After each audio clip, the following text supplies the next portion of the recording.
Hello everyone, welcome back to my channel. और मैं हूं आपकी डाइट और न्यूट्रिशन एक्सपर्ट मधुलिका। और आज मैं ऐसी बातें आप लोगों से करूंगी जो शायद आपने अभी तक थायराइड पेशेंट्स के लिए नहीं सुनी होंगी। और ये बहुत इंपॉर्टेंट है जानना, खासकर उन लोगों के लिए जो लोग थायराइड की मेडिसिन रेगुलर बेसिस पर लेते हैं। इनफैक्ट वो जब अपने थायराइड को टेस्ट करवाते हैं तो उनके जो टीएसएच की लेवल्स जो होते हैं वो बिल्कुल नॉर्मल आते हैं, मतलब मेडिसिन भी लेते हैं और टीएसएच वैल्यू भी उनकी नॉर्मल आती है। उसके बावजूद भी पूरे दिन उनको ऐसा लगता है जैसे दिमाग उनका थका हुआ है, शरीर उनका थका हुआ है, एकदम ब्रेन फॉग जैसी स्थिति होती है और फटिकनेस उनके अंदर हमेशा रहती ही रहती है। तो आज कुछ ऐसी एक्टिविटीज़ के बारे में जो हम डे टू डे लाइफ में अपनी अननोइंगली करते हैं और उसी से रिलेटेड मैं आज आप लोगों से बात करूंगी, जिसको आप मॉडर्न लैंग्वेज में स्मार्टनेस कहते हैं। कहीं ना कहीं वो स्मार्टनेस जो होती है वो हमारे जो लाइफस्टाइल होता है उसका एक हिस्सा बन जाता है वो स्मार्टनेस, और उसके वजह से हम लोग मेडिसिन को खाते हैं। तो आज मैं आप लोगों से बात करूंगी कि जो लोग थायराइड पेशेंट होते हैं उन लोगों के साथ ऐसी कौन सी चीज़ें होती हैं जिसकी वजह से नॉर्मल वैल्यू आने के बावजूद भी, मेडिसिन लेने के बावजूद भी वो लोग अपने इस सिम्टम्स से बाहर नहीं निकल पाते हैं।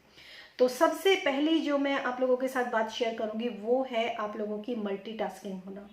आप लोग ये सोचते हैं कि मल्टीटास्किंग होना मतलब ये बहुत ही स्मार्टनेस है मल्टीटास्किंग होना, लेकिन मल्टीटास्किंग के दौरान हमारे शरीर में क्या क्या होता है वो चीज़ अगर आप समझ जाएंगे तो शायद आप मल्टीटास्किंग होने की बजाय आप एक टू डू लिस्ट अपनी लाइफ के अंदर तैयार करेंगे और सिस्टमेटिकली आप उस काम को करना शुरू करेंगे, ताकि आप उस मल्टीटास्किंग के जो एक चक्रव्यूह होता है उससे आप बच सकें।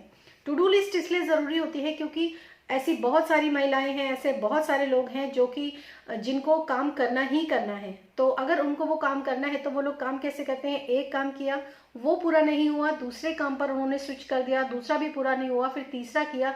इस तरह से करते करते पूरा दिन निकल गया और एंड ऑफ द डे आप लोगों को कोई रिजल्ट नहीं मिलता और नेक्स्ट डे मॉर्निंग में आप बहुत ज़्यादा अपने आप को थका हुआ, बहुत ज़्यादा अपने आप को जैसे दिमाग भी काम नहीं कर रहा है, शरीर भी काम नहीं कर रहा है, उस स्टेज में आप लोग अपने आप को पाते हैं। इसका रीज़न जो होता है ना वो ये होता है, इस मल्टीटास्किंग से हमारा जो पूरा एंडोक्राइन सिस्टम होता है ना वो सफ़र करता है। न सिर्फ थायराइड ग्लैंड भी एंडोक्राइन सिस्टम का ही हिस्सा है। इसमें न सिर्फ थायराइड ग्लैंड बल्कि हमारे पूरी बॉडी जो होती है, पूरे बॉडी का जो एंडोक्राइन सिस्टम होता है वो इसमें सफ़र करता है। अगर मैं बात करूं, हमारे बॉडी के अंदर एड्रेनल ग्लैंड्स होते हैं।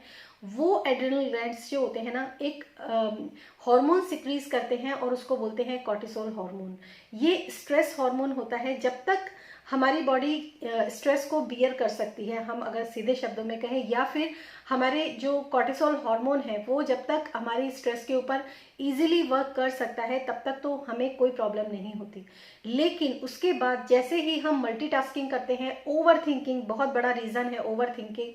और अगर कंटिन्यूसली अगर आप स्ट्रेस में रहते हैं, कंटिन्यूसली मतलब अपने माइंड को दूसरी जगह लगाना बहुत ज़रूरी होता है। अगर लाइफ में कोई भी सिचुएशन हो, अगर आप हमेशा ही एक ही सिचुएशन के बारे में सोचते रहेंगे तो आप अपने माइंड को दूसरी तरफ, यानी कि एक हेल्दी वे में अपने माइंड को, स्टेट ऑफ माइंड को लेकर नहीं जा सकते। और इसी वजह से आपका जो कॉर्टिसोल हार्मोन है, चाहे वो फिजिकल एक्टिविटी की वजह से है, चाहे वो मेंटल एक्टिविटी की वजह से है, चाहे वो आपकी इमोशनल हेल्थ की जो एक्टिविटी है, इमोशनली भी लोग बाग पूरे दिन इमोशनल ट्रॉमा में रहते हैं, पूरे दिन मेंटली स्ट्रेस में रहते हैं, पूरे दिन फिजिकल वर्कआउट करते ही करते रहते हैं।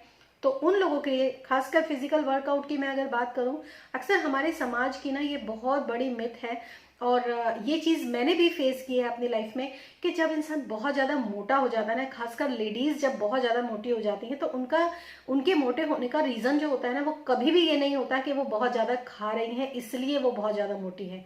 इनफैक्ट वो अगर खाती है ना तो बहुत ज़्यादा स्ट्रेस खाती हैं, बहुत ज़्यादा इमोशनल ट्रॉमा उनकी लाइफ के अंदर हुआ होता है। इस वजह से उनका जो एंडोक्राइन सिस्टम है, जो उनका जो एड्रिनल ग्लैंड्स है ना, वो पूरे बर्नआउट हो जाते हैं। अब अगर मैं बात करूं कि आप में से बहुत सारे लोग ही ऐसे लोगों को बोलते हैं कि आप जिम चले जाइए, जिम में जाइए, ट्रेडमिल पर जाइए, वर्कआउट कीजिए, हैवी वेट्स जो है अपने अपने बहुत से लोग तो ऐसे भी हैं जो ये बोलते हैं कि अपने वेट के बराबर ही आप वेट उठाएंगे तभी आप ठीक रहेंगे। आपको पता है आपकी बोन डेंसिटी जो है, थायराइड के जो पेशेंट होते हैं उनके अंदर जो बोन डेंसिटी होती है वो ऑलरेडी वीक हो चुकी होती है, क्योंकि उनके अंदर विटामिन डी लेवल्स डाउन होते हैं अक्सर।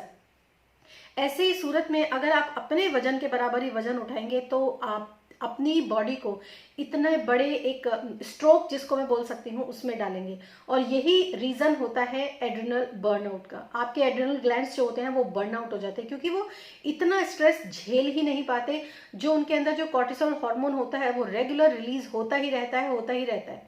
इस वजह से जब आपकी बॉडी के अंदर एड्रिनल बर्नआउट वाली स्थिति पहुंच जाती है, जब आप बहुत ज़्यादा वर्कआउट करते हैं, जब आप बहुत ज़्यादा इमोशनल ट्रॉमा में रहते हैं, बहुत ज़्यादा फिजिकल, मेंटल, इमोशनल, इन सब चीज़ों के साथ जब आप बहुत ज़्यादा डील करते हैं ना, तब आपको आपकी जो बॉडी होती है ना वो हाइपर एक्टिव होती है। और हाइपर एक्टिव ही सबसे बड़ा रीज़न है हाइपोथायराइड होने का। ये हालांकि बहुत सारे रीजंस होते हैं, लेकिन अभी इस समय पर जितने भी मेरे पास जो क्लाइंट्स आते हैं ना, जब मैं उनके साथ पर्सनल कंसल्टेशन वो मेरे साथ बुक करते हैं और जब मैं उनका फर्स्ट सेशन लेती हूँ, तो 99% लोग वो निकलते हैं जो लोग की बहुत ज़्यादा, जिन्होंने पास्ट में जब से उनको थायराइड डिटेक्ट हुआ या फिर जब से उनको थायराइड के सिम्टम्स डिटेक्ट हुए, तब से वो लोग बहुत ज़्यादा स्ट्रेस में रहे हैं। तो आप ये समझ सकते हैं कि थायराइड के पीछे का ये हिडन कॉज है, जिसके बारे में कोई बात नहीं करता है। हमेशा न्यूट्रिएंट डिफिशिएंसी के बारे में बात करेंगे, ग्लूटेन और डेयरी के बारे में बात करेंगे, सप्लीमेंट्स के बारे में बात करेंगे, लेकिन इस चीज़ के बारे में अक्सर मैंने देखा है कोई भी बात नहीं करता।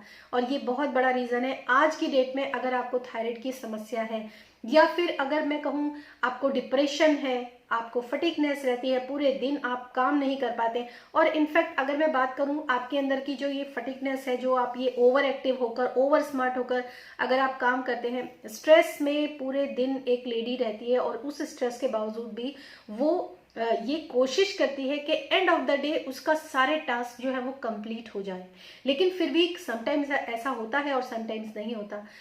मैं ये बात जो आप लोगों से कर रही हूँ, ये सारी बातें जो है, ये पर्सनल जो कंसल्टेशन बुक होते हैं मेरे साथ जो पर्सनल क्लाइंट्स होते हैं ना, उनके ही बारे में मैं आप लोगों से वही चीज़ें मैं आप लोगों के साथ शेयर कर रही हूँ, जो कि मैंने अपनी जब से मैंने एक पर्सनल कंसल्टेशन लेना स्टार्ट किया है थायराइड के लिए, उसी बेस पर मैं ये बातें आप लोगों के साथ कह रही हूँ कि अगर आप बहुत ज़्यादा ओवर स्मार्ट बनते हैं, बहुत ज़्यादा ओवर एक्टिव अगर आप बनते हैं, तो ये कारण होता है आपके हाइपोथायराइड तक आपको पहुंचाने का।